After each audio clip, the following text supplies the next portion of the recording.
She walked in like she belonged. But they looked at her like she didn't. Nia Taylor wasn't flashy. No designer bag, no loud labels, just quiet power and a purpose they couldn't see.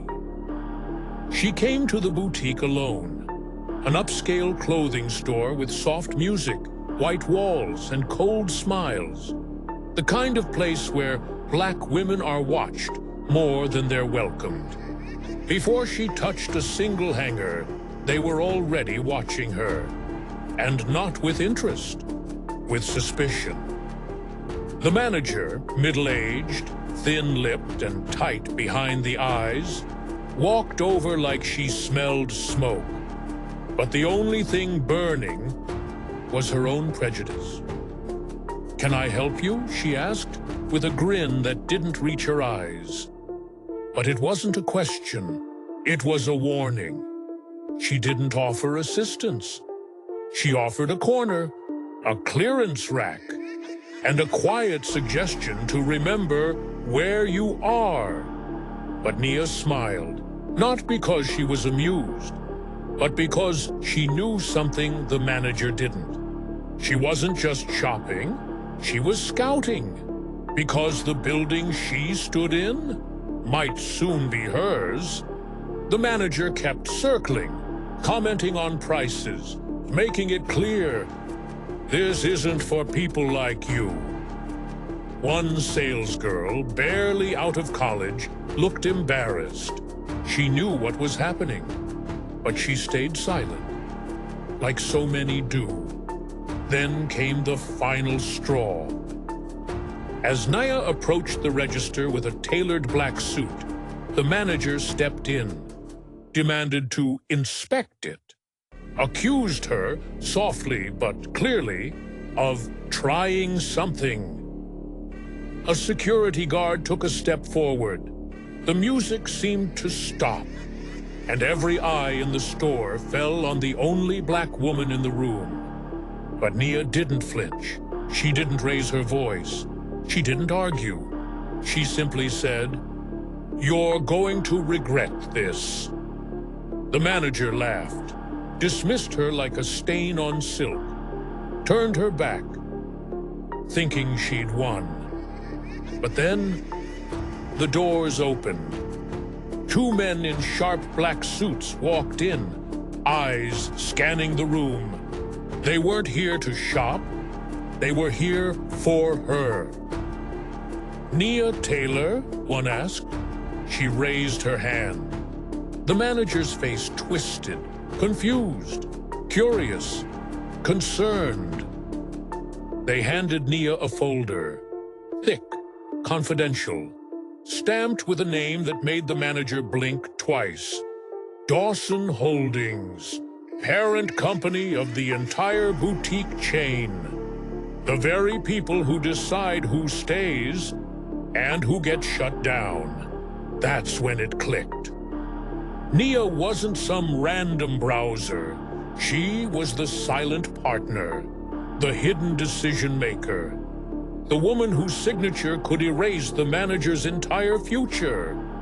The smile dropped, the arrogance crumbled, and now it was the manager who looked out of place. She stumbled after Nia as she walked out, begged, pleaded, blamed it all on miscommunication. But Nia didn't stop. She simply said, "You don't get to fix what you never thought was broken." And then she got in the car, a luxury black sedan with tinted windows, and disappeared. But this wasn't just revenge. It was a warning. Because inside a downtown boardroom just hours later, Nia stood before a table of executives, and she made her call. "Close the location," she said. "Fire the manager. Replace the silence with accountability." The board nodded. Because in a world built on power games, Nia had just flipped the board. But just when the chapter seemed closed, It cracked wide open again. A letter arrived from a lawyer representing the manager. She was suing for reverse discrimination, claimed she was the real victim, said she was being targeted, unfairly treated, humiliated by a plant. And just like that, the woman who humiliated others was now crying about humiliation. But Nia, she didn't panic. She didn't backpedal. She simply said, if she wants to take this to court, let's take it to court. Because Nia didn't just come for a suit. She came for justice. And if the manager thought this was over, she was wrong. This wasn't the ending. This was the beginning. They told her she didn't belong, but she built the blueprint. They tried to humiliate her, but she handed them the mirror. This time, the tables didn't just turn, they flipped. But what happens when the one exposed decides to fight back? Will Nia's truth survive the courtroom spin? Or is there more at play than even she realized? She thought the worst was over. She exposed the racism. She got the store shut down. She thought justice had been served. But racists don't go quiet. They go petty. And sometimes they go legal. The email hit Nia's inbox like a slap. Subject line, intent to sue. From the same woman who once told her, "You're not welcome here." Now she was crying foul, playing victim, saying she was the one discriminated against. The lawsuit claimed emotional distress, public humiliation, defamation of character. Funny, because humiliating others was her brand. But now she wanted sympathy from a court, from the media, from anyone who'd listen. The story leaked. Of course it did. One blog ran the headline, "Black Executive Triggers Store Shutdown, Racism or Revenge." And just like that, the world started twisting the truth. Nia walked into work to whispers, eyes, doubt, people asking, wasn't there a better way to handle it? Did it have to be so harsh? They always ask that when we speak up, not when we're disrespected, but when we finally say enough. But Nia wasn't built to break. Not this time. She called her legal team, pulled the footage, the audio, every passive-aggressive comment, every microaggression, every bold assumption caught on camera. Because if they wanted war, they'd get receipts. But just as the case began to swing in Nia's favor, something shifted. The manager's lawyer dropped a new accusation, said Nia used her position to set up the manager, claimed it was a sting operation, a trap, an ambush, a personal vendetta. And worst of all, they had a witness, an employee, someone inside the store. The internet exploded, comment sections divided. Some said Nia was a hero. Others said she was abusing her power.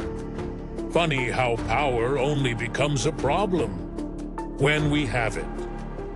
Nia stayed quiet, for now. But inside, she was boiling. Because she didn't set the manager up. She wasn't playing games. She walked in like any other customer. She just happened to walk out as a CEO. But if someone inside was lying, she needed to know who and why. A week later, she got her answer. A package, unmarked. no return address. Inside, a flash drive, a single note attached. You don't know who you're dealing with. Nia plugged it in, heart pounding. And what she saw made her blood run cold. Footage, not from her company's cameras, from inside the store's office. The manager, sitting with someone she recognized. Taylor, the young black salesgirl. Except this time, Taylor wasn't quiet. She was laughing, smiling, shaking hands. Then came the part that shattered everything. Taylor saying, "I told you she'd show up. You owe me double." Nia stared at the screen, frozen, because betrayal doesn't always come from your enemies. Sometimes it walks in wearing your skin. But why? Why would Taylor lie? Why would she help the very woman who disrespected her, who humiliated her own people? Nia didn't have those answers yet, but she was going to find them. Because now, it wasn't just about the lawsuit. It was about the setup. Someone was pulling strings behind the scenes, and Nia could feel it. This wasn't just personal. This was bigger. The manager wasn't smart enough to orchestrate this alone. So who was protecting her? Who sent the flash drive? And why did they want Nia to see it? The next morning, Nia showed up at the courthouse. Tailored suit, eyes forward, a storm behind her silence. But as she entered the building, her assistant rushed up, phone shaking in her hand. "Nia, we have a problem."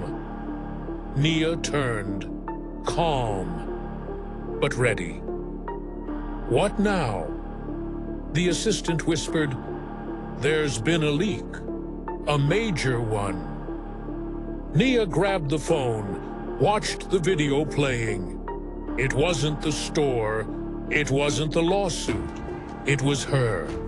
From years ago, a closed-door board meeting, her voice raised, demanding justice, calling out names, calling out corruption. And now, it was viral, spliced, twisted, made to look like a threat. The caption? "Is this the woman calling the shots?" The manager didn't come to win the case. She came to ruin Nia, and someone was helping her do it. What do you do when the truth gets weaponized against you? When the very people you stood up for are the ones dragging your name through the mud? When the courtroom becomes a stage and the audience is just waiting for you to fall? Nia thought she was fighting for justice, but now she's fighting for her name, her career, her life, and the woman she trusted most just might be the one who sold her out.